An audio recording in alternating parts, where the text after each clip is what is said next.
All right, we're here. So, listen, man, I have something to get off my chest. Go for it. I have to talk about what happened in the theater today. So, I'm sitting up in the theater, right? Okay, it's a packed house. I'm thinking, all right, things about to be fine and dandy. I'm about to watch this movie, and then all you know is like there's this guy who just sits right beside me. Now you think there'd be nothing of it. It's like I'd pay him no mind, except for the fact that there was a smell, Oh no. a really pungent smell, if you will. A smell as if it was like he had never showered a day in his life. I was horrified. That was the scariest part of the whole movie, was just me having to deal with him. I was like, I had to like lean over to the other side. I pretty much made sure I made the other people as uncomfortable as I was feeling right now. But come, but bruh, have you heard of soap? Have you heard of water? Have you heard of deodorant? Have you heard of Axe body spray, aka shower in a can? Have you heard of any of those things? That bad, huh? It was that horrible. I'm like, bruh, you giving everybody here halitosis. We all about to pass out and die in here. So beam me up, Scotty, is what needed to happen. Yes. It's like I was so close to just going like, all right, let me see if I can find like another seat to move to. And the only problem was that the only seats available were literally at the front where my neck would go 90 degrees, so I can't have that. So I just had to sit there and take it. Well, you were truly a trooper for those 2.5 hours. But transitioning from that depression, I'm Demetrius, And I'm Demetrius, and Meech and Meech presents. the Blurred City Podcast. All right, so we're gonna get into our Nope movie review. Jordan Peele's latest film. Just talk about the ins and outs of that. Also, we're gonna do a deep dive into just black horror films and getting into those spaces as well. We're gonna have a really fun time, get into all types of theories and also just speculation based around the movie. But before we do that, as usual, we're gonna hit you with the legal spiegel. So, the purpose of this podcast is to explore digital and print media. All respective sources we reference are owned by their respective companies, and our thoughts and opinions are strictly our own and do not reflect any biases or corporate agendas. Your discretion is advised. Nice. So next we're going to get into our What's Hot. Right now we're recording on Saturday during the midst of the San Diego official Comic-Con. So there may be some things that we might miss trailer-wise, but going from there, we're just going to see what's heating up, and we're going to get into What's Hot. So what you got? Oh man, as you mentioned, San Diego Comic-Con is really out here right now. And when you're listening to this, you'll probably hear like all about it. But like, here's just some things that like I pretty much noticed from the announcements. You know, like the announcements of I Am Groot, Spider-Man freshman year, which like the art style was like, okay, I see you harkening back to the old '60s days of Spider-Man. I see you. I see you. And then the one thing I was not expecting, but I am totally hyped for, is Todd McFarlane announced Spawn Batman. Ooh. A crossover that hadn't happened in over 30 years since the second crossover. I am hyped for that. You do not understand the level of hype I am at right now, especially drawn by Greg Capullo, who is an absolute goat at drawing Batman. And Spawn, this, and it's coming out in December too. Come on, man. Blessings. So what I saw, obviously Nope, which is what we're doing the movie review for, but new trailer for House of the Dragon, also Rings of Power. No, Christopher Nolan is back with Oppenheim, which will come out next year. And then also there was a teaser for John Wick 4, which is gonna go crazy. we about to eat. But forget all that for a sec. So I've been wanting to tell you about this for like since we recorded last week when I started reading it. I opened the green door and I saw the one below all. Oh. The Immortal Hulk is one of the greatest comics I have ever read. Oh, who you telling right now, bro? I'm like on 18 right now, and let me tell you, like last night I was reading it and they said my name is Joe. And I almost flipped out when I saw it. I was like, ain't no way Joe fixed it in this comic. But yeah, Yeah, incredible. I can't wait to finish that. Oh, he ain't just incredible. He an immortal. He a demon. He a devil. He out here. Immortal. We need to have an episode on Immortal Hulk. 100%. Character analysis. But yeah, just going from there. Yeah, I'm super hyped for that and other things that we will probably see during Comic-Con come out. We're gonna get back into one of my favorite segments, Random Fan Theory of the Week. So we want this to eventually be also a segment where fans can submit their random fan theories of the week. Keep it mostly based on comics, gaming, anime, nothing outlandish. But since we are doing Nope, which was a quote-unquote extraterrestrial movie, we're about to get wild. So Meech, what you got for us?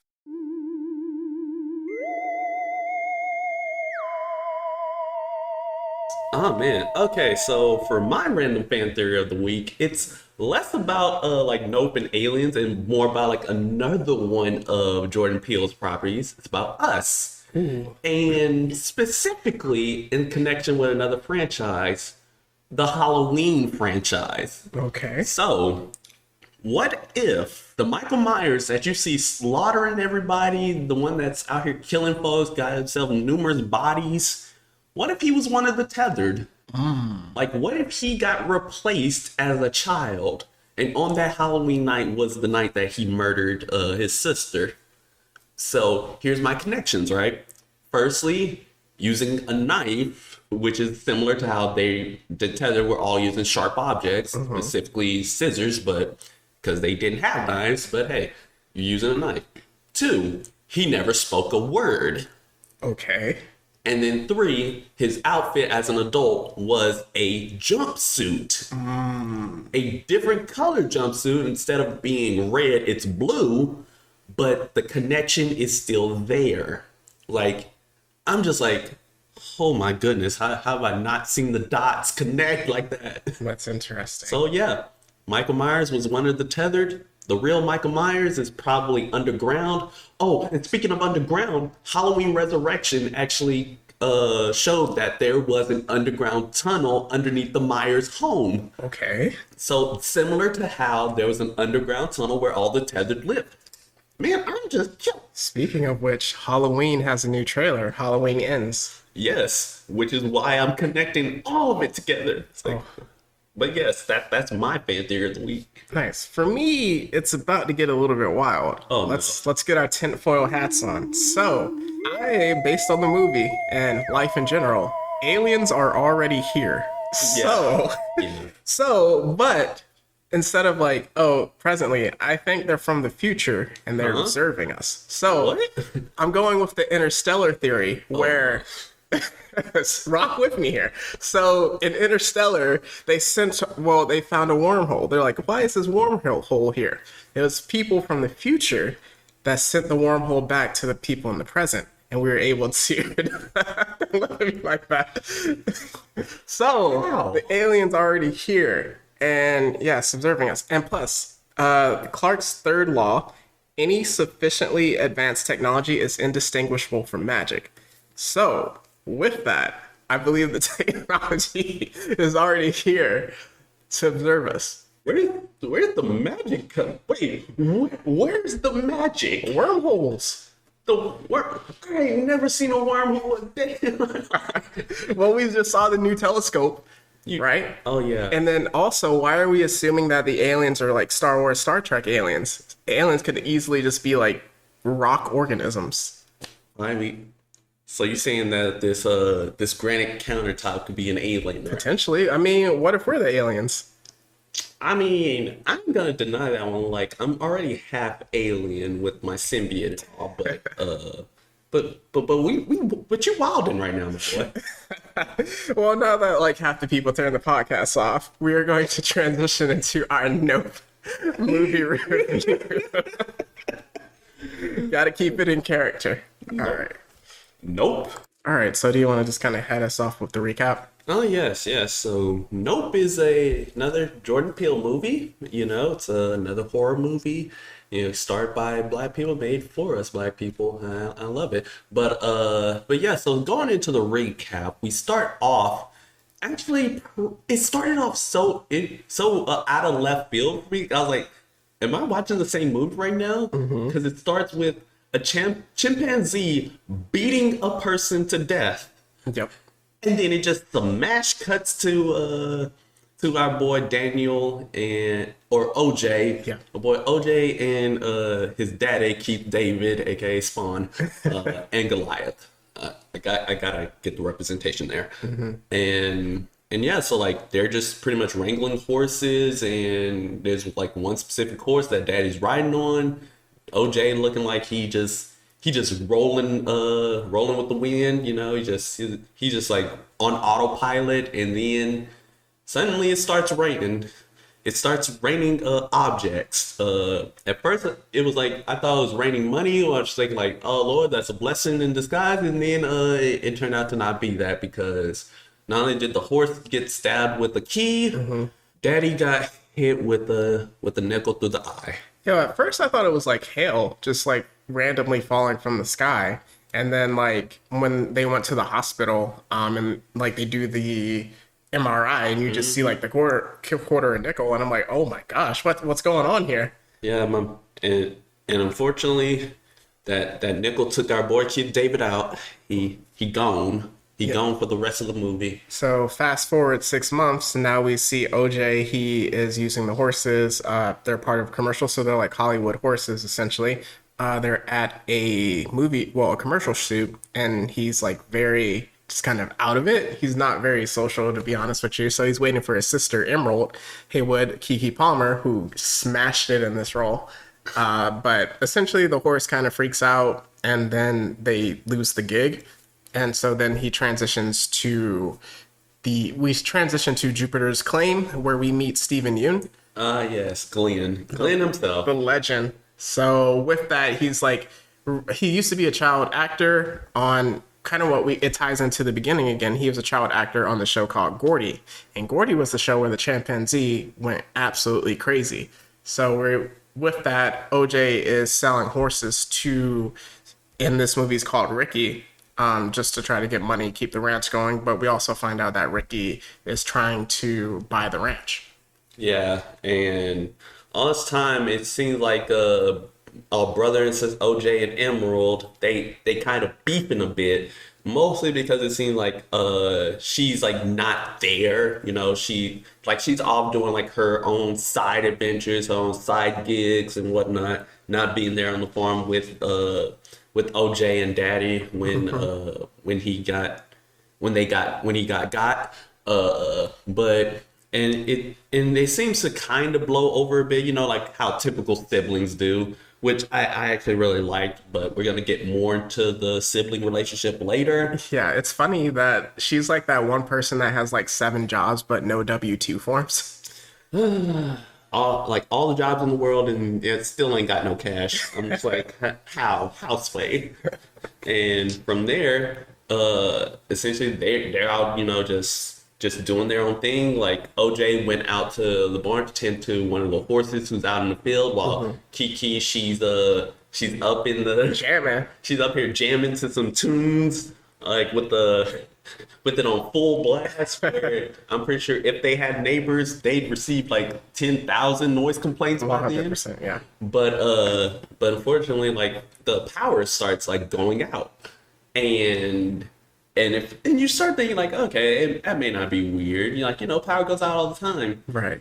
Except for the part where something is up in the sky. Yes. So like this circular disc-like object just kind of floating above the clouds. You can kind of see the shape and outline of it, but it's not very clear at first. But then the horse, I believe was Ghost, was the first horse, just starts freaking out and booking it, absolutely taking off. And OJ can't find him. But as the horse runs, eventually he just gets snatched up, and you hear one of the most just horrible noises of just like screaming that just sounds not of this world. Yeah, that was some straight out of Lovecraft horror, where essentially this thing, right, or whatever it is, like the sound of it sounds like people screaming. Yeah. And screaming, not just like yelling like how you just normally do if you get mad or what. No, these are screams of terror. Like as if these these people's last moments type of screams. Exactly. Which, spoiler alert, completely was. Yeah, so then we see a quick flash of this object, and it looks like a flying saucer. So then it just zooms between two clouds, and we're like, oh, whoa, so that's a spaceship, right? Fast forward, he goes back to his sis Emerald, and they're like, hey, let's get the shot. Let's get the Oprah shot. So, you know, as we see a lot of UFO sightings, which proves my theory earlier, but just going for it, they want to get the shot. And with that, so they go to recruiting, and this funny character, Angel, is also part of my team of believers, but he's like very nosy as they install. Oh yes, and don't forget he works at Fry Electronics, which RIP to the last location here in our city. But you know, like he's going up, he's installing stuff, but you can tell like he really just wants to be there for whatever goes down, because he all for it. And you know, they just wait. So like they wait till nightfall shows. And oh, I forgot to mention right before that, Kiki's like, she leaves, Emerald leaves. And then right as Angel installs everything, she comes back with a giant like wooden horse with like flags attached to it. And then you see Ricky, aka Glenn, just pop up, and you're just like, no, she did not. Just steal their horse. She did not just do that. And yes, she did. She stole their wooden horse from their little amusement park to just place out in the field as kind of like a test dummy. Yeah. And then night roll. And of course, night rolls around. Things go sideways real quickly because firstly, on one of the cameras, a grasshopper. No, it was a praying mantis. Yeah. But that was the second fake out. Yes. Yes. A praying mantis like pops up on the camera, and you think that and then like OJ, he's out in the barn, and and like he's checking up on the power because like it started going out again, and then you start seeing this critter just pop up. My theater lost their collective mind. Bro, he like cut it off. He cut the power off, and then he walked away. And then it cut right back on. And then like it shows from his perspective, and like he's just looking, and you don't see anything. I promise you do not see anything. It's like pitch black. And then just something just stands up, and you're like, oh, this is what we doing. The aliens are here. Oh no, but it gets worse, because like as he getting like his phone out and he's backing away, because like there's like an opening right next to the other one. This second one just pops out of like sideways. I'm just like, oh no, heck no. But yeah, so then like he backs away, and then that second one peeps out behind like a post fence. But then we flip the perspective, and there's another one that's hanging upside down looking at him, and he punches it dead in the face. He gave the perfect reaction, the same reaction I would if I didn't have that strap on me, because that alien would have gotten popped right then and there. But turns out they were not aliens. That was the fake out. Like they were actually kids who worked at the Jupiter's Claim. They were actually Ricky's kids, yeah. So they were trying to get revenge for stealing the horse. But then things get out of hand going from there. So we get into kind of like we rise into the main point of the plot where the extraterrestrial plane saucer at the time takes the horse, and it just like the fake horse, and it starts making that awful noise again. But you can kind of see it in the air because the flags hang out from it. So then from there we transition to another day. Angel he gets more involved, and they decide, hey, we need to recruit this filmmaker that we saw in the commercial shoot. Yep, Mr. Atlas. And he has probably one of the most baritone voices. Like, it was so smooth. I was like, yes, sir. Yes, sir, I'm here for it. Give me that Goliath type voice, since you took out Keith David. But yeah, so like Emerald's trying to like convince him to go for the shoot, because he pretty much like takes her out. Well, he doesn't take her up on the offer, because like, the impossible shot, that's impossible. And so they just try again. They try filming it. Well, they try their best to like film it all once again, and things also go sideways once again, especially when it comes time for the Jupiter claim scene. Yeah, so before we get into that, so then they show the scene, which is so interesting with like Gordy and the chimpanzee. Like Jordan Peele has like a real fascination with like using animals for some reason. Like in Get Out, we see the deer from the beginning, and then in Us, we see the rabbits throughout, and then in this one, we see the chimpanzee. I think I know how it ties in based on like what we get into later in the review, but we see that whole scene play out. So essentially, it's like balloons pop, and then the chimpanzee loses its absolute mind and starts attacking everybody. Ends up killing the mom on the sitcom and ends up killing the dad as well. But tying that into the beginning, we see the horse. It freaks out because it has its own reflection because one of the sound people or tech people aren't like careful. So that kind of ties into just like the animal loosens its control. So we see a little little Jupiter hiding underneath the kind of like a table curtain. Yeah, it was a table. And oh my gosh. So like you see like a extended scene of the chimpanzee just like beating the legs of the mom, chases down the dad. And then it cuts back to the scene from the very opening of the movie where it's like the chimpanzee looks, and at the beginning of the movie, it looks like he's looking at you, which is like, what's happening here? But in it, it's like he's looking at Ricky, and it looks like he's about to attack him again. Yeah, it looked like we were about to see another body get caught. But if you remember, it's the fact that like you saw him older, so you know it worked out for him. Right. And here's the interesting bit: is that like the monkey, like the chimpanzee, like Gordy, he doesn't. Because it looks like he was about to go for the kill because, you know, he had the blood on his hand, the blood on his mouth. But instead, it just goes out for the fist bump that it normally does on the set of the show for Ricky. And then right as Ricky was about to give him that fist bump, he gets taken out by 12. He went out like Harambe, essentially. Yeah, we're going to get into that one. But R.I.P. to Harambe. Yeah, they straight snipe little Gordy, the chimpanzee. Mm-hmm. But then it cuts back to Ricky as an adult. So he's having the show at Jupiter's Claim. And apparently throughout the whole 6 months, it kind of ties in again, where I really appreciate Jordan Peele's attentiveness to the story. So apparently he's buying the horses so that he can feed them to the saucer at the time. Mm-hmm. So he's having the show. We see just like a lot of people at the show. And then he's like, okay, we have the horse Lucky. And he opens it for him. He's like, all right, go running. And then we'll feed it to the flying saucer.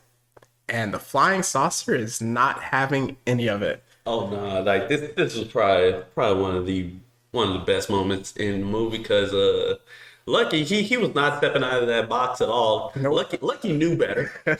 and it also worked because he was the black horse, too. So, like, I mean... Again, with black people, like he was just like, nope. Lucky wanted no smoke. He wanted none of it, but apparently everybody else did, including the deformed co-host of the Gordy show, the other one who lived, and the one that you guys all saw in the trailers. You know, the one that looked completely mangled. And we can talk about this like. This is what I really like about subverting expectations. Like, it ties into the scene, essentially. So, like, when we watch the trailer and we see, like, the kid underneath the table and we see the hand creeping, you think, oh, it's an alien. An alien is coming for the kid. When we see the mangled face, after seeing the Gordy scene, we understand that the chimpanzee probably attacked her and, like, destroyed her face. But in it, you think it's an alien. Yeah. You're like, okay, an alien's among us. And then just from this scene, so, like, everybody gets snatched up because they start looking at the flying saucer. But once OJ gets there and everybody's gone, they already mentioned earlier in the movie, it doesn't move like a ship. Like, it seems unnatural. Mm-hmm. And then it more or less attacks Lucky and OJ at the time. And we realize it's actually an entity. Yeah, it's hard to describe it. It's more of an animal and less a ship. Yeah, like it's not a ship, it's actually alive. Like, It's actually, like, as you mentioned, an animal, which is actually what OJ pretty much compares it to. It's like a territorial animal. Right. And he learns that, like, hey, if you don't stare directly at it, it'll leave you alone. Yeah, so we get, like, flashes throughout of just, like, his dad teaching him about horses throughout that kind of help get to that point. Mm-hmm. So, like, from there, And from there, it's like, okay, OJ, he got lucky and he's taking him back to the ranch. But unfortunately, the the UFO entity, it's already at the ranch on top of the house, and it starts vomiting. We also have to talk about the scene where he takes up the people, all the spectators, where it actually shows what happened when you get Oh my goodness, yes. It was like, because when it gets absorbed, it looks weird on the inside at first. I don't even know how to describe it, honestly. It's like if you were to be inside like a blimp, maybe. Yeah, or like like in a bounce house, right? And like all the walls are like super close to each other. You're trying to like crawl your way through. But once you go higher from that, and just like the scene of seeing all the bodies float up, you just see then Ricky's wife just like banging on something. And she's screaming and screaming, and it looks like when I saw it, it's like, are they being digested? And this is before we find out it's an animal. And then it turns out, like, once that vomiting scene happens, you're like, oh, it is an animal, and it is pissed off. Yes, and it's so horrifying too, because like you just see one of the bodies, or like a face in the wall, and it's like it's like in a screaming position. You're just like, oh nah, that ain't how I want to go out. Yeah, this was the most terrifying scene in the movie to me, because like it kind of just like carried on from there. So like they're in the house and like all the electricity is gone, so Emerald and Angel are like stuck. And then also just like with OJ when he finally arrives, but the car, it breaks down. Well, it doesn't break down, but it loses power. And the rain over him just stops. And you're like, oh, did it stop raining? But no. All right, but before that, as I said, like it starts vomiting. It's vomiting blood on top of the entire house. It looks straight out of Amityville Horror. Of course, you get like all the inorganic bits like coming out, like coins, right? Coins, keys, and that's where they learn like, oh, that thing does not like inorganic matter. Yeah. And as they like, OJ, he is in the truck, right? And he just takes one step out, like as like the rain stops. He takes one step out. He looks up and he realizes it's above him. He just closes it right back up. I was like, again, he has the most black reaction. Like, nope. He literally says nope. He's like, nope, I'm staying right in here. And he literally sleeps in the. But they name it later, but the entity, it drops the horse from earlier, the wooden horse, right on the car, and like it drops in the passenger side. But if it dropped in the driver's side, it would have killed him. I was like, come on, man. The man cannot catch a break. But the crazy thing, it felt so intentional that it dropped it there. Like it knew what it was about to drop out. So yeah, like when he wakes up in the morning, okay, like the power starts coming back onto the cars, and then Emerald and Angel are like debating whether they should leave the house or not.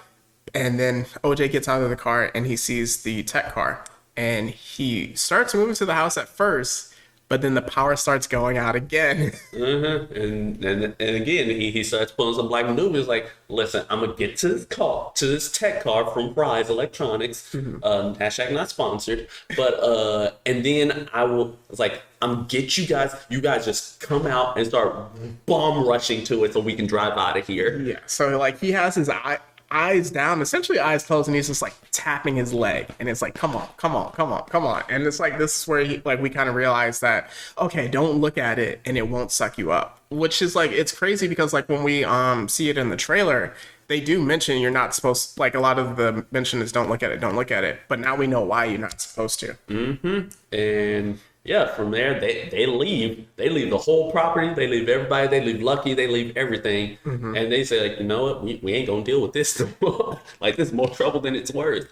Yep. So then moving forward, then Angel, he sees it because it's starting to become a big news story, the famous like kind of photographer, videographer person, and he gets recruited. And then much how it was basically how all the people were disappeared. Yeah, that's what it was mostly the story on. So then they also noticed that why it's not actually it's an alien entity is that it hides behind a cloud that doesn't move. So like it hasn't moved for like 6 months. So it's like, oh, this is where it's hiding. It's not of this world. But then we just kind of hit into the end game of the movie. So they come up with this elaborate plan to get the impossible shot. Yep. So Antlers, he actually has a non-powered camera so that he can use like to get the shot, and like they have their setup, and then of course they have like a bunch of like whaling inflatable whaling arm two man Yep. or two men from the car shop that was like right up the road, and they pretty much have them all basically like strung up around the property, kind of to use as a like a gauge of where the thing was at, because like Right. as soon as they just dropped, that means lost power. That's where the thing's located at. Yep.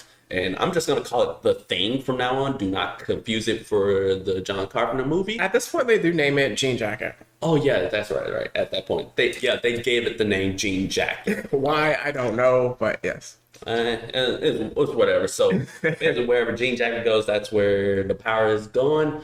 And essentially, OJ is gonna like use Lucky to basically like go up and try to lure him, like lure Jean Jacket into getting that perfect shot. And at first, things start like going. It doesn't even start. That's the crazy thing. At first, things start just going sideways immediately. Immediately. Because of a certain character just shows up out of nowhere. Out of nowhere. Like he got like an electric bike. He has like just a silver like a silver helmet on, looking like he cosplaying Daft Punk, and An elaborate camera phone setup thing. and that's when they learned, oh snap, TMZ. Like TMZ is here to try to get the story before us. Yep. And he just starts driving through the property trying to get that shot. Unfortunately for him, he did not realize what was really good out here in these streets. Yep. Because as soon as he got within Jean Jacket's range, that bike powered straight off, and he went flying off the bike, breaking both his legs and his arms. I fell out laughing. I fell out laughing. I was like, look, see? This is what happens when you don't stay in your lane. My theater was laughing too, yeah. That's what happens when you don't stay in your lane. So essentially the plan goes completely sideways. So OJ, he basically has to go and try to save him. Keyword being try, because all this time this guy's saying like, hey, where my camera at? I love this scene so much. Where my camera at, bruh? And OJ's like, listen, bro, you have more concerns than your stupid camera. And then like Jean Jacket starts coming, because like we see like on his helmet, like it looks like he's looking at him essentially, and OJ was like, it's been good, my guy, I gotta get up out of here. Yep. It was like, hey, you gonna be part of the plan one way or another. So yeah, old boy gets sucked up into the high heavens. So then we just see like a really cool scene where OJ, he's just running from Jean Jacket, and oh my goodness, this was just incredibly shot. The way they had Jean Jacket move, you like caught basically everything. Like, so then it's like, okay, that was the perfect plan. But then Angel, he just like, he gets out of pocket a little bit. You know, as an artist, it's easy to kind of go to that extra level. And he's like, they don't deserve the perfect shot. So then he goes like out of their hiding spot where they were, takes his camera up on a hill, and he looks directly at Jean Jacket. And at this point, Jean Jacket starts wilding out because he sucks up Angel, who had like Antlers, my bad. He sucks up Antlers, who had like an incredible shot of himself getting sucked up. And it's crazy. He's the only person that didn't scream when he got sucked up. Yeah, he was so mesmerized by getting the shot that he was willing to put his life on the line. I mean, hey, that might be symbolism. I might be reading too much into it, but again, this is a Jordan Peele movie, so there's never enough reading into this movie. Yeah, so just from there, then yeah, it kind of, when he's doing that, he ruins their entire setup, so they lose the film. Just kind of the cameras go all over the place. Angel had a really cool scene that I'll talk about later when we give out our awards, how he saved himself. And then also just, oh my gosh, so then Keke Palmer Emerald, she's no longer safe. Because at this point, just Jean Jacket is going crazy. But then it starts to everybody. Just starts to transform. And I have a question for you. And I immediately thought of you once it started transforming.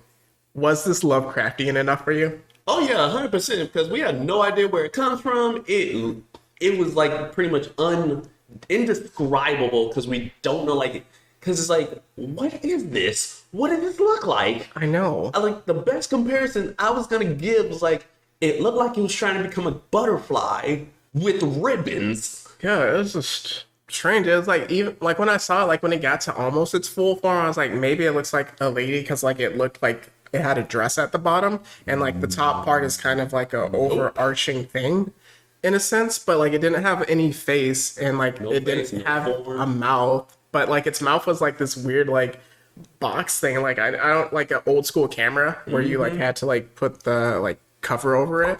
But essentially from there, yeah, Emerald's on the run, OJ's on the run, everything's just like falling apart. And so he tells her to get on the bike and go.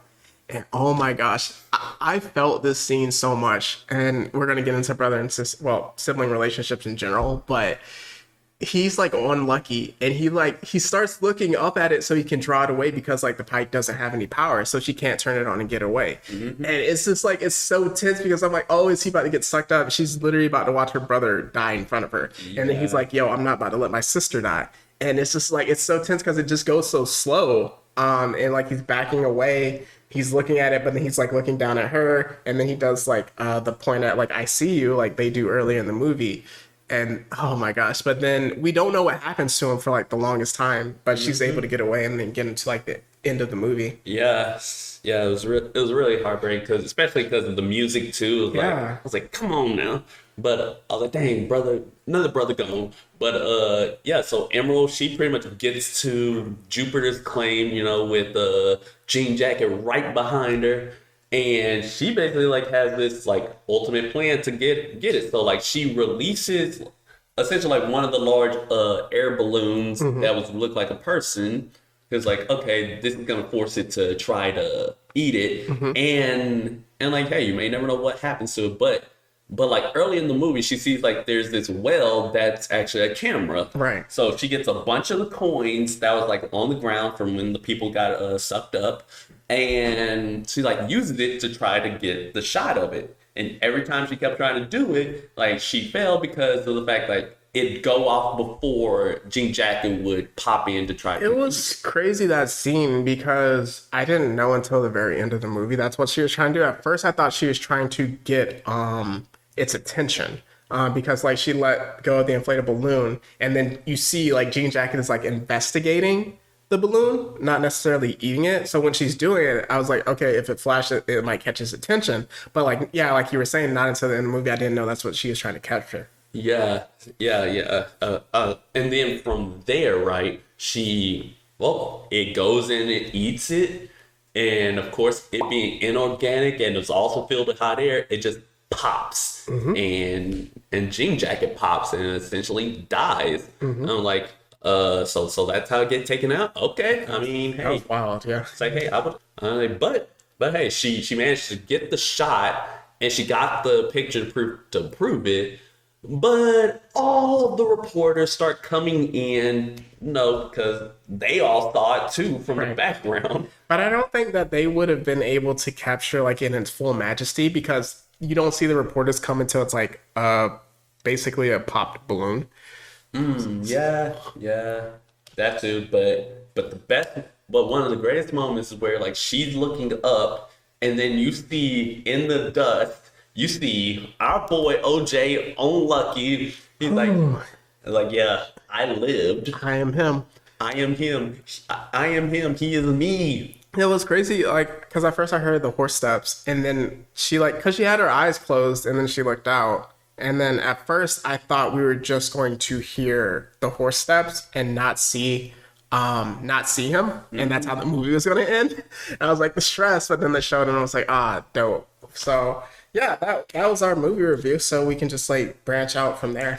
All right. So coming from there, it's like, let's get into like what some of the social commentary in this movie was. Yeah, well, like in the Q&A session that we saw before the movie, he kind of talked about sensationalism in a sense, or like we saw like OK getting the perfect shot. And I think that TMZ guy kind of hit it home, I guess, before that part, where it's just like, oh, I'm literally about to die. It's like, get my camera, get my camera. And then also the people at Jupiter's Claim, where it's like they wanted to see the spectacle. That was a word that they used a lot in the Q&A session, was the spectacle. And none of them moved. Like, Lucky was the only one that didn't like leave, and he survived, and the rest of them got sucked up. So, and then also they talked about how Ricky, he was trying to essentially not control Jean Jacket, but like make a pact with it in a sense, and that ended up being his ultimate downfall. I don't even think he was trying to make a pact with it. I think he was just trying to use it. Yeah. Yeah, pretty much like make as much use out of it as possible. But yeah, it's like going into this topic of just as you said, sensationalism and everybody, you know, being so consumed with trying to like be part of the story or trying to like be the first ones to get the story, right? Yeah. And like, what does that end up costing you?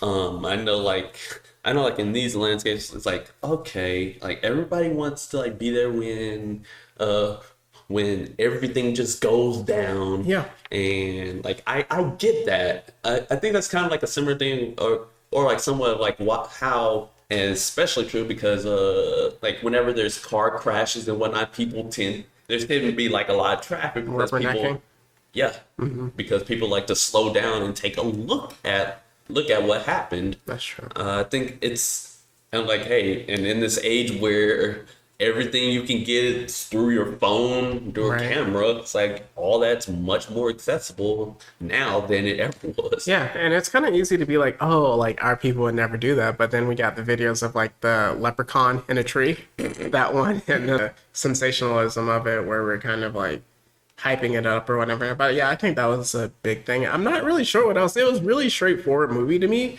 but there's like a lot of stuff that we could definitely pull from it. Yeah, for sure. And like as you said, like the sensationalism, especially with the monkey Gordy. Yeah. Like he is like, hey, they were trying to market this monkey, and hey, what you know, it ended up ending with a couple bodies. Yeah, I really like, again, like we talked about the animals that he used. So they used the horse and then the chimpanzee to connect it to Jean Jacket, where it's like the behaviors of these animals were affected because of these certain environmental factors. So like that affected how we could manipulate Jean Jacket in a sense. And manipulated they did. They manipulated that thing to its death. But I think that also gets to show like pretty much kind of how in the society, like that's why like humans are kind of like higher up in the food chain, because like, hey, we may not be the strongest animal around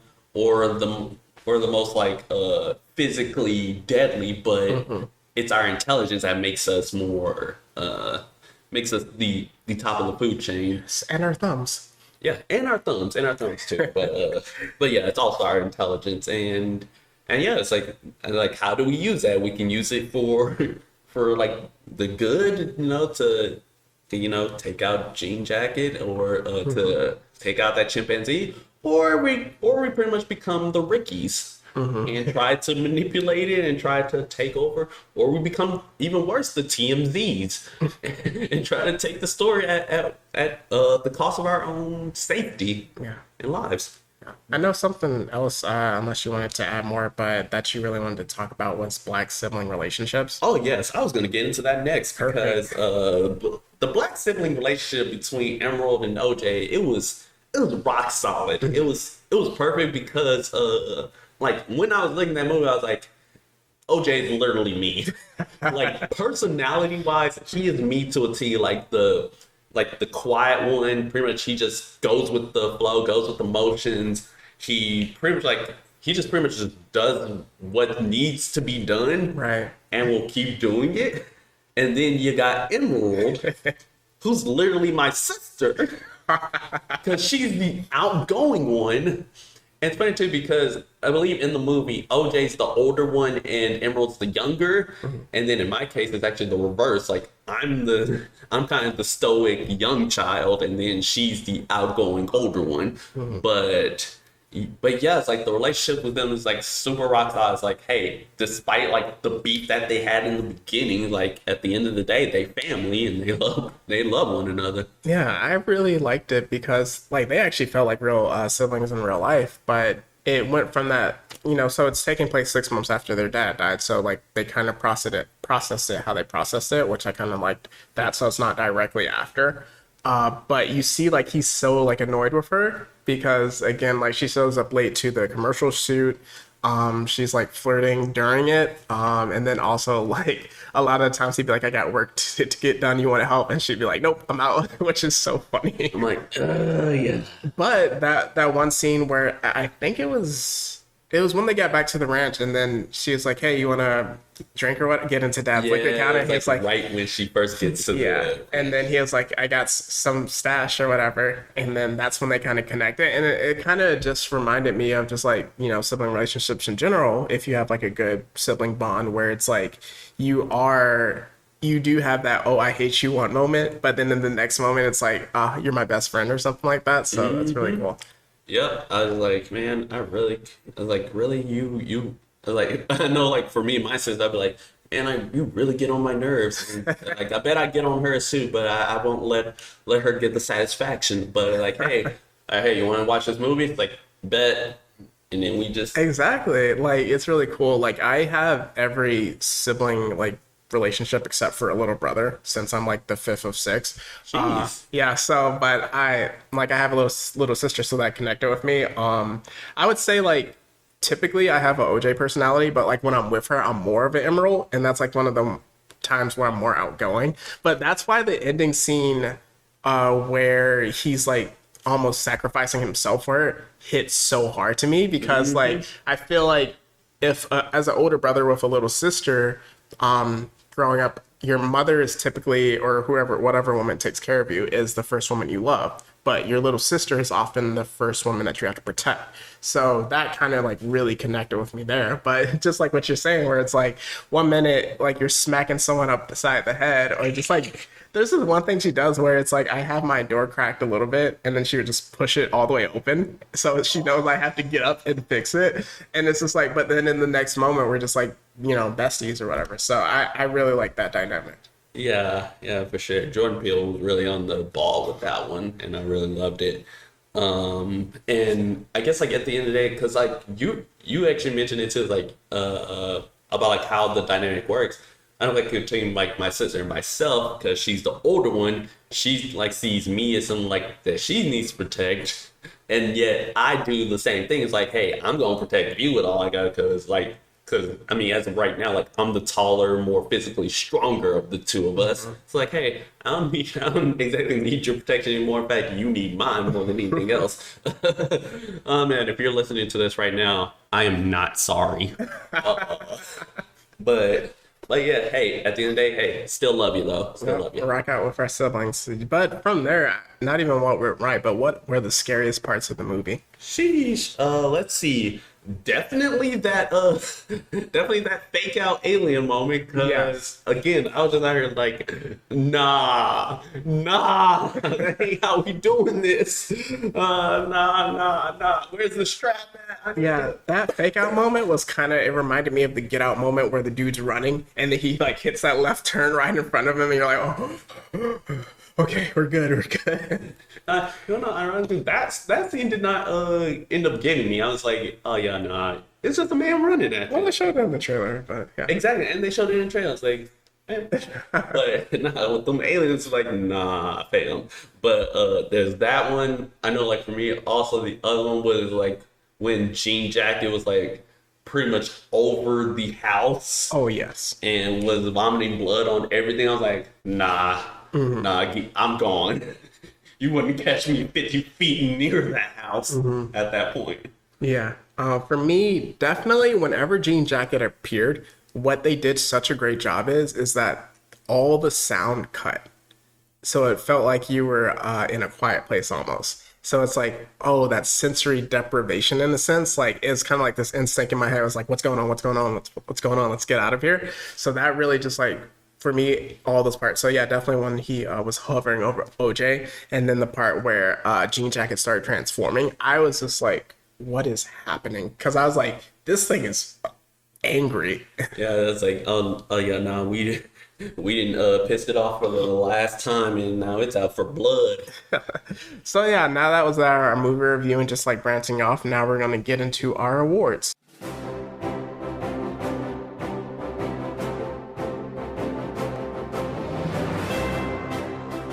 For our first award, this is The Spotlight is Yours. So it's not supposed to go to the main character, but it does go to a character that steals the show. I'm counting OJ as the main character, so this award is going to Emerald Haywood. Absolutely stole the show in every scene she was in. She brought life to it, just the movie in general, and was like an absolute lightning rod. So like even the first time she came on screen where we see OJ, he's trying to give like the safety tips and he's just like quiet, mumbling. She comes on, just gives liveliness to the entire movie, and the set is from there. So Spotlight is yours. Come get your award.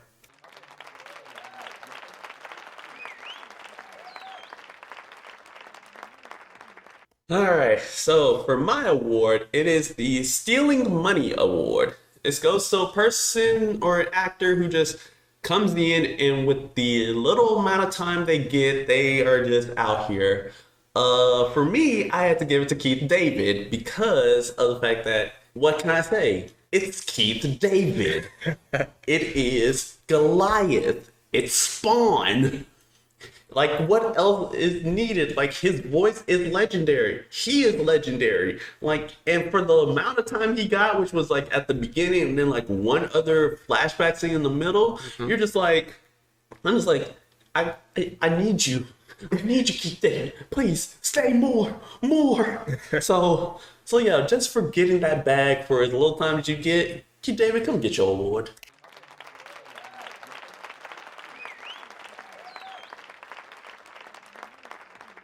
All right, for our next award, we have a new one, and it's called And That's When My Jaw Dropped. So this goes to a scene that, well, as it says, you're just in so much in awe sitting in the theater that your jaw drops and you're left mesmerized. So I'm giving it to Jean Jacket. So when Jean Jacket started transforming at the end, I kid you not, my jaws dropped because I was just like in awe because I didn't know where it was going. I didn't know if it was going to have a face, which it didn't. I didn't know if it was going to start talking. And it just like got bigger and bigger and more majestic, as we kind of mentioned before. So I was just left in awe. So Jean Jacket, come and suck up this, and that's for my jaw dropped award.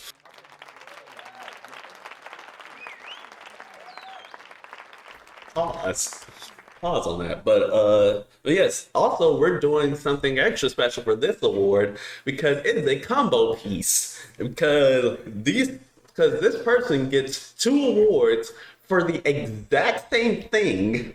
So these awards are the Please Die Award and the Biggest Idiot Award, and it goes to nobody else but Mr. TMZ.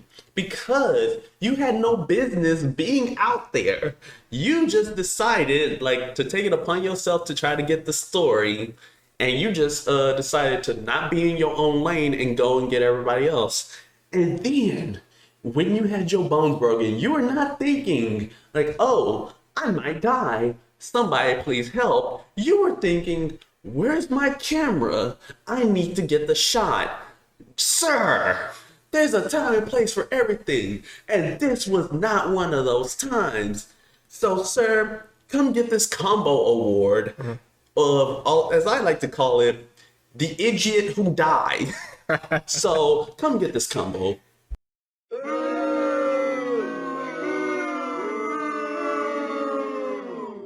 For this final award, it is the Low-Key Genius Award. This is another new award, but it goes to a character that is actually much smarter than we thought, or at least behaves in a smarter manner at a crucial point in the story. So this goes to Angel. So throughout the movie, the tech guy from Nope, but throughout the movie, we kind of think he's very paranoid or whatever, but he's good at technology and kind of connecting everything, but we don't really think he's smart. There's a difference between that. But why he gets this award, so when Jean Jacket started losing its absolute mind, he gets covered in tar, but also barbed wire. And in this scene, as Jean Jacket's going, he wraps himself in the barbed wire, which is like a really just like cringy scene because you see him actually getting sliced up with it, but he wraps himself in the barbed wire, but there's the tarp underneath which kind of protects him, and Jean Jacket sees him looking at him and sucks him up, but we see how it's shot that the barbed wire stretches and then it's like kind of gets taut so he doesn't get sucked up, and then Jean Jacket flies away and we see he's still on the ground, and it's like, oh my god, that was so smart. So Angel, come get this Low-Key Genius Award. Yes, sir.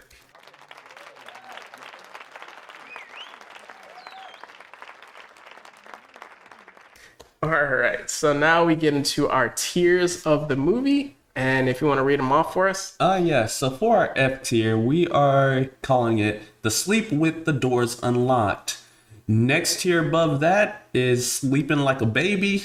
The tier above that, which is our C tier, is Check All the Locks Before Bed. Above that at the B, we got Keeping One Light On. For an A tier, it's Nightmare Inducing. But then the S tier, you gotta keep one under the pillow. So, what would you give this movie? Oh, so this was tough. The scariest movie that I've ever seen is Hereditary, because that made me spill popcorn in the seat. I was curled up, and then I had nightmares for like literal months after it. So I can't give it an S tier. But since this is our horror tier, I will give it nightmare inducing. There are aspects of it. So this is an A tier movie, definitely worth going seeing, definitely something to talk about. But there are definite aspects of it where you're like kind of scared at times. So A tier, nightmare inducing. How about you? Well, as a guy who pretty much loves horror to the end of time and cannot get scared anymore, I'm still giving it the A tier of nightmare inducing because I can see where people will get straight up terrified, especially at that first fake out scene because ain't no way, boy. But yeah, so I'll definitely give it an A tier. It's a very great movie. Again, Jordan Peele always keeping the bag, and the social commentaries stay fire as always. All right, so going from there, we would get into our sponsor for the day. Howdy, y'all, and our today's sponsor is Jupiter's Claim, where you can come down and experience the Western lifestyle out here in Hollywood, California. However, we do have a special attraction today with a certain alien named Jean Jacket. If you would like to come and participate in such an attraction, please sign this waiver stating that we are not liable for anything that happens to you, whether you get sucked up and killed, or you just may never find Jean Jacket ever again. So please come on down to Hollywood, California, next to the Haywood Ranch. We would love to have you here anytime soon, darling. All right, so now this is the part of the podcast where we get our scuba gear on, but for this one, we're going to also take our cameras with us so we can get the impossible shot. But now it's time for the deep dive. So being black in horror movies and shows. Let's begin. Okay, it's time, ladies and gentlemen, because I'm about to get in on the rants. All right. See, as the horror guy between the two of us, I would say that like we black folk, we've been getting the short end of the stick for too long, my boy. Like, cause there's just been so many, avenues and tropes that are out there that really make it so that we black people we are not looked at in a particularly great light. And also, I know it's a horror movie thing where people make bad decisions, right? But it's almost even worse so for the black people because we all, like, in the black community, we know better. Mm-hmm. We know better than to, like, go out in the woods with friends. We know better than to, like, go wherever the sound is coming from. We know better than to not take the strap with us anywhere we go. And yet, in movies, they decide to have us do all these things anyway. I'm just like, fam, this ain't realistic at all. But yeah, like going into like one of the biggest tropes in black and horror is the fact that the black guy dies first. I don't know where it came from. I think it's because they met their quota.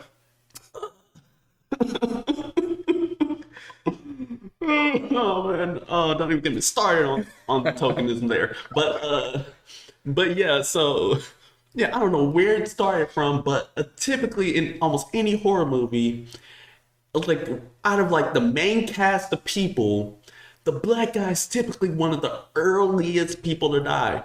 If he ain't the first, he's like either the second or third. 100%. always goes like within first of the crew. There's almost no time where we have like a black main character and the black main character survives. We rarely get that until like very recently. I think the one, but he was a kid. It was one of the Friday. No, not one of the Friday 13th Part movies. 5. Yeah, Reggie.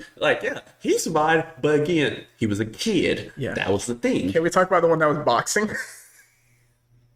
He wanted to throw hands with Jason in Manhattan, I believe. Yep, Part 8. Jason Takes Manhattan. Julius, he tried to run the ones with Jason, and then he come to find out you never try to run the ones with Jason. Mm-hmm. You have to kill this man with an RPG, cause I ain't going nowhere near him. I don't care. It ain't gonna end well for you, my boy. And little did he know, he got his head blocked off. Bruh. Oh my goodness. Like it was terrible. It was horrifying. But yeah, and the thing about it also, it's like they're typically either a jock or they're like the super black nerd where it's like bumbling, stumbling. Think of a CW person behind the computer type of nerd where it's just like, okay, that's one of the two tropes with it.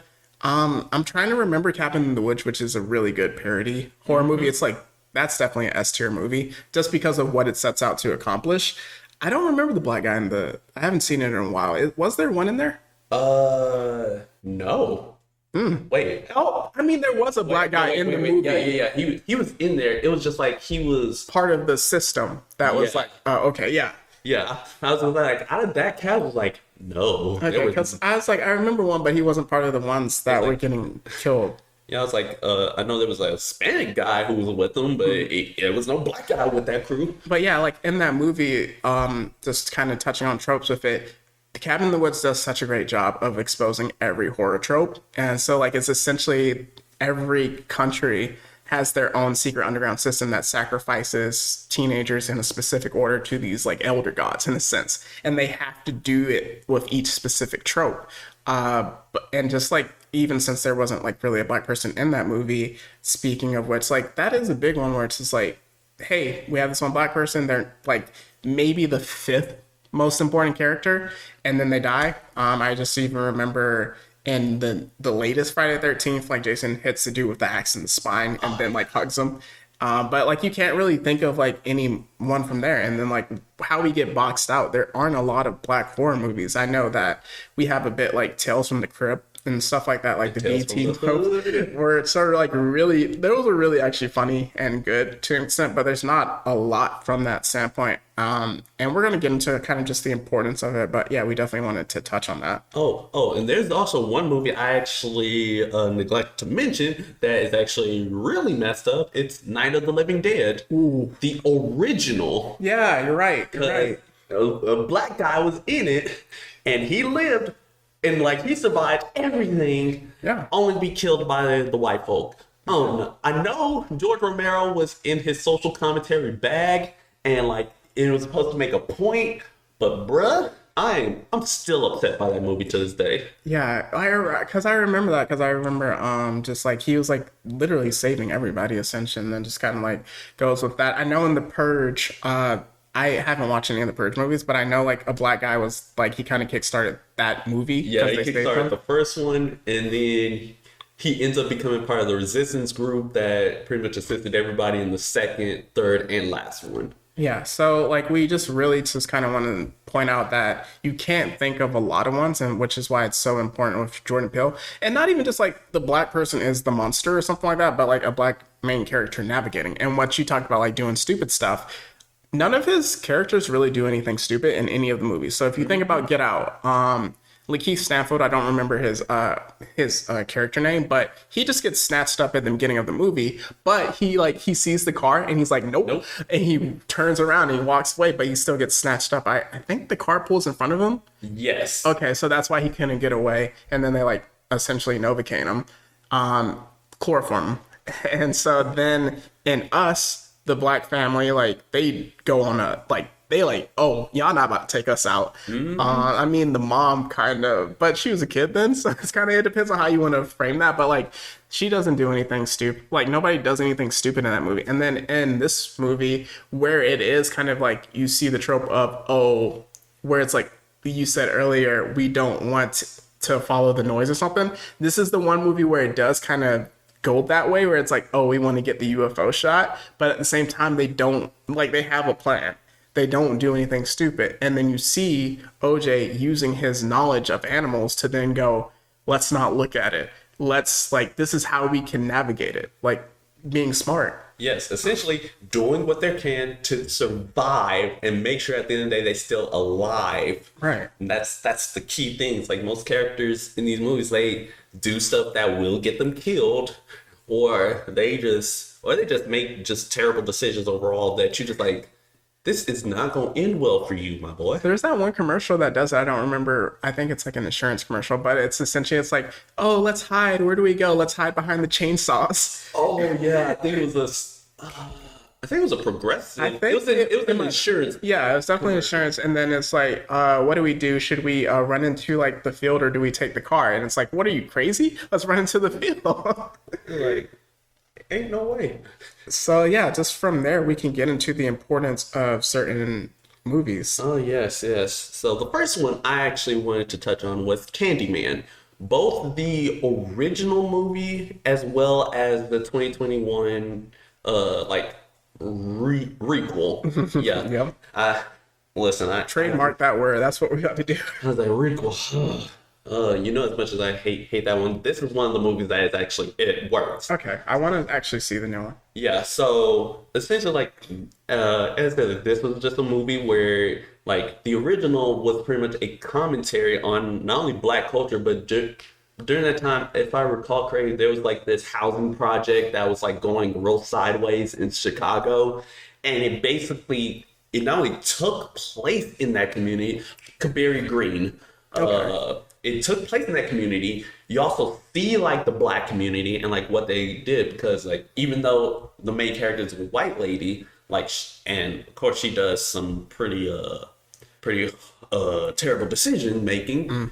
I mean, egregious. Yes. I mean, why would you say his name? But but like, yeah, at the end of the day, it's like, yeah, this one was like celebrating like Black culture and also bringing to light exposure on a issue that was pretty much rampant in the original. Yeah. And I want to give love to, I had to look up the actor, Tony Todd, I believe, who plays Candyman. Go. Absolutely does an incredible job, and like just like has the voice, the face, the demeanor. He does a really great job. Like, we can't think, again, like we mentioned, a lot of Black monster characters are just like killers and stuff like that, but he did such a great job in it. Yep. And then the 2021 requel does same similar thing to the original, except this time it's like, oh, it's about gentrification as well as like Black generational trauma. And I believe Jordan Peele, he didn't direct it, but he is like a part of the project. He's a co-producer on that one. Yeah. So yeah, you see from there. And then a TV show that I really appreciated based off a book is Lovecraft Country. Ooh. Lovecraft Country is really good. The one thing I will have to say, it has nothing to do with the actual show, but it came out essentially during 2020. So this was the height of a lot of social injustice and stuff like that. And it also came out in the time of, I would say, I think it was Umbrella Academy season 2. And in that, they went back to the 60s. And the one Black character got like handcuffed with the Black person in 60s Texas storyline. And then Lovecraft Country, which is really, it's a really great show. What was tough to watch, and I know like, people need to like see these stories, is that like, the first episode we have like I forgot, it's like the Sundown County. Yeah. And it's literally them like they're in like this just, southern state in early like 60s, 50s part of the US. 50s part of the US. And it's like you literally have to get out of the county, and the cops are right behind them, trailing them. They're like, hey, if you don't get out of this county in 10 minutes, essentially, we're gonna like kill you. Like, that's essentially what they said. Yeah, you can't be speeding, otherwise we'll pull you over and then you'll be stuck in this county where we'll kill you. So like just dealing with that's really tough, because what I appreciate about Jordan Peele is that he uses race as a tool, but he doesn't let race use him to tell the stories in a sense. Now, Lovecraft Country didn't do that. It just came out at a very, tough time.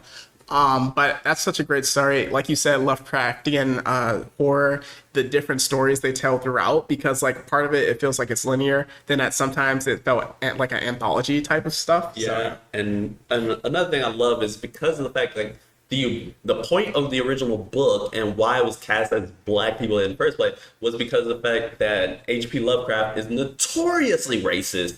He is like the prototypical race. Like if you think of racism, H.P. Lovecraft, like he checks all the boxes. And in fact, he was probably more racist than you think, especially considering the time that he lived in. Where was he born? He was born like in, I want to say Maryland Okay. or something like that. I'd have to look him up because it's been a while since I've That's jumped okay. into his backstory because I don't care about him. I just care about what he produced. But yeah, and then the author of Lovecraft Country, the name escapes me for the moment. He pretty much created the book kind of to say like, no, we can have like Lovecraftian style stories with the black people in it, and it makes sense. Oh yeah, Matt Ruff. So yeah, like I really love that, and yeah, like Lovecraft Country was just a great one that again exposed a lot of black trauma. Yeah, definitely. Yeah, even the Emmett Till episode was just like rough. I would love like we're gonna get into what goes next, but I would love like an updated version where we're not again just handcuffed with that just like kind of time period. Maybe like the sequel take place like modern day. Yeah, but it's tough because I know it didn't get approved for season 2 somehow. I don't know why. But just even going from there, now we get into our Jordan Peele sections of importance. Yes, sir. So Get Out is game changing. Like there's no other way to say it. Like I remember when it came out and I had already watched it. I was on a road trip with 2 of my friends. Shout out to my homegirls Shelby and Madison. And I kid you not, because we were going to a retreat, I kid you not, the first hour and a half of that trip, we just talked about Get Out and all the theories, all the plots, and it was this incredible movie. Yep. I remember my time too. It's like all my friends like at campus, like we went and saw this movie day 0. Like when it was released, we were there at the first premiere of it. It's such an enlightening experience. Like me and like a bunch of like my black friends, like we were all just together. We just like talked about it. It's like yeah. We just like as you mentioned, like we spent so much time just crapping theories about the movie, So like, much to so dive many into. points and whatnot, and then like I came home perhaps like 2 weeks later, and my family drugged me to go see the movie again. Well, okay, less dragged me and more like, hey, we're gonna go see we're gonna see Get Out. And I was like, wait, y'all hadn't seen it yet? So pretty much I dragged them to go see it, and of course the discussions after that was it was such legends and also the stuff of nightmares considering my grandma. Uh-oh. Legendary. I'm just like, oh Lord, I probably shouldn't have taken her to go see this movie considering where I go to school.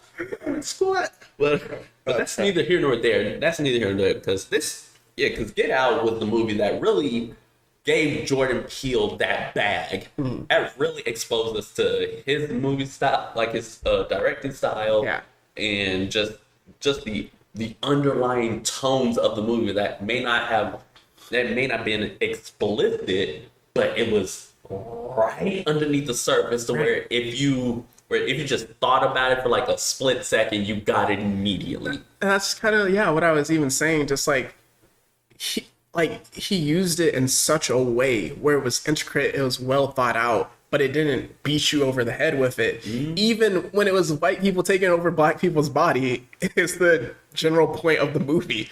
And like even like the scenes where like the people come over and they're like inspecting him, almost like it was like a auction in a sense. Well, it was an auction. So like that part, it's like wow. It's like, but it wasn't like, oh, this thoroughbred or whatever. It was just like, well, technically it was, but it was like the microaggressions of Yeah. it, the subtle comments, and that was Aggressive racism. yeah, and them being like, even the dude that was like, yo, I'm gonna take your body, is like, yo, I'm not racist. Don't call me racist. I just want to keep going on, you know? Exactly. It's like it just happened that y'all's bodies are the more physically fit. Like I don't know what to tell you. Yeah. I'll give him more credit. Just going from, but just for time's sake, we'll go to Us now. Yep. For Us, I like that movie. Here's the thing about Us where I don't think it gets appreciated as much as it should, is that it's kind of like Rising of the Shield Hero season 2 versus season 1. The only problem is it's not season 1, which is one of the greatest seasons of an anime. Get Out is one of the greatest thrillers / horrors, or like psychological, if you put it in that sense, movies to be made, and it's well thought-provoking. Mm-hmm. Us, I feel like a lot of people overanalyzed it. And I feel like he also wanted us to like analyze it as well, but then we like overanalyze it and we go, oh, it's not Get Out, and you know, in that sense. But I really appreciated what it was, you know, that family fighting for survival. Yeah, for sure. I know, like for me again, like I also really like that one, and it's another one of those movies where you really are like at the end, like I feel like there were like undertones to it, Definitely. but like. Yeah, there were undertones, but like that one is like you had to squint a little more. You had to put in some more effort into like seeing that one. You had to use a microscope.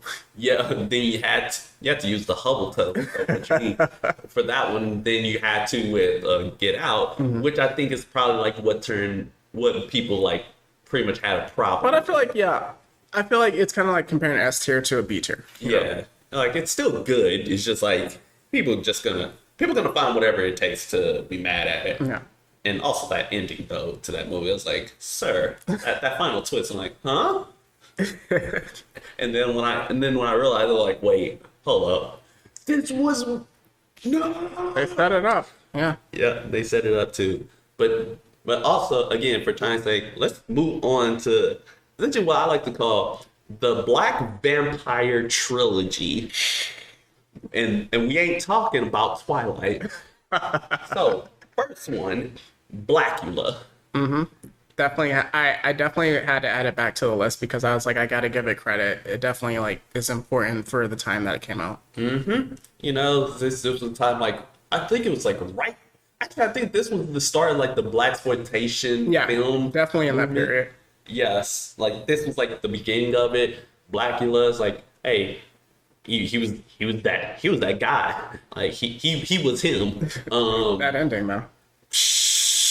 And yeah, it was just like a really awesome like movie, and it's like again very important for the Black people. I know like my grandmother, she probably like saw it tons of times when it came out, right? Whenever she could. And then we move on to Vampire in Brooklyn. Eddie Murphy special. Oh yeah, Eddie Murphy decided to come in with that vampire bag as well. So I was like, sir.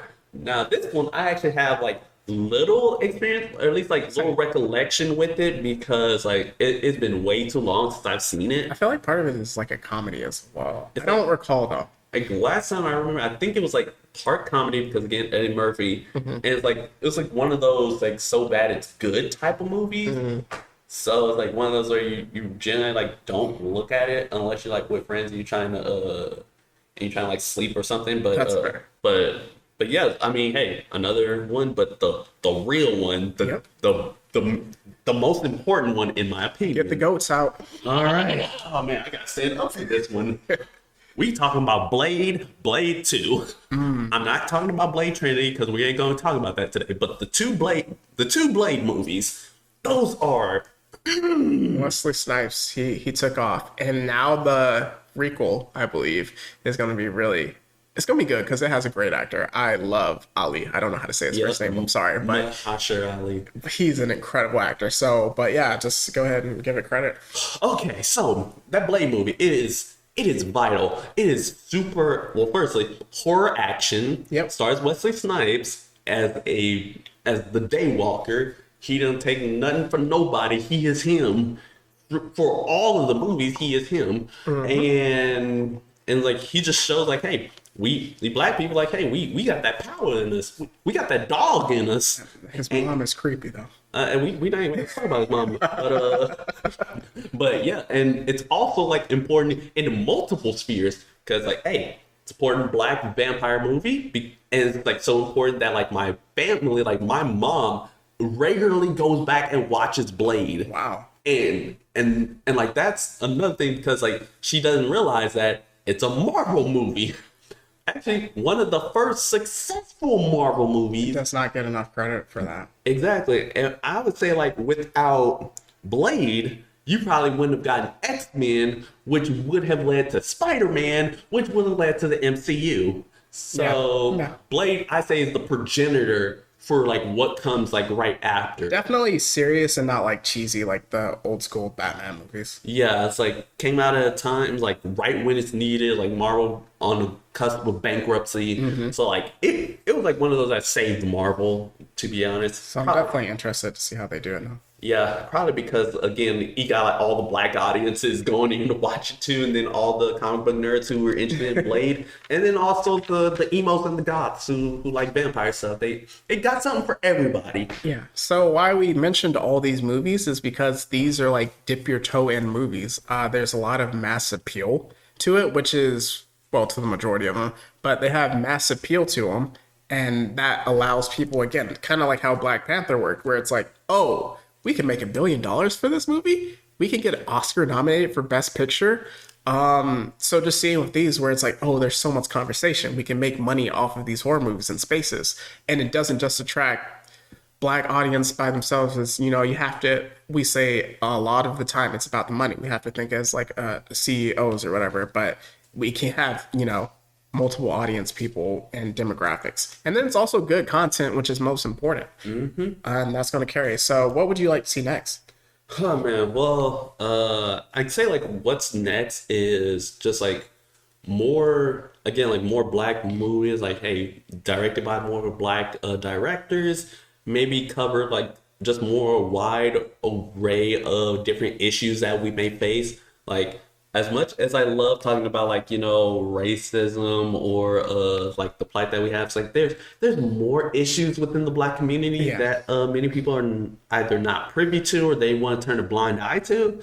I feel that like, hey, we need to bring those into light. Maybe something I was gonna say like mention something along the lines like police brutality, but We see that so much. again, like as I said, like I think we see that enough to where I mean the boys kind of took that one and ran with it. So literally. Yes. But yeah, just like again, more like and also it doesn't even have to be a social commentary. Like you can may have social commentary undertones, but as long as it's a good movie, especially if it's a good Black movie and if it's a good horror movie, then hey, you got my ticket every single time. Yeah, it's like what you said. With like, there's more to it. How I always think about it, since I'm a writer, and just like kind of developing stories, is that you can't tell the story of Black people in America without suffering. But that is not our story. There's happiness, there's joy, there's so much more than just suffering.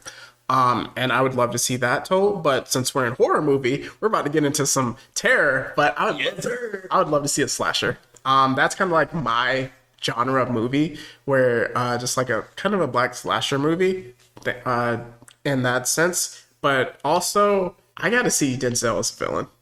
I want to see him as a horror villain. I know if he gets back in that Training Day bag, but then he takes it horror. Oh boy! But bruh, don't even get. Okay, I got. Ooh, dang, that Training Day bag, that'd be the stuff of nightmares for him. Actually, I want to see Samuel Jackson in that bag. Oh yes, that would actually be good. He has. I think, was he a villain in Jackie Brown? Let's see.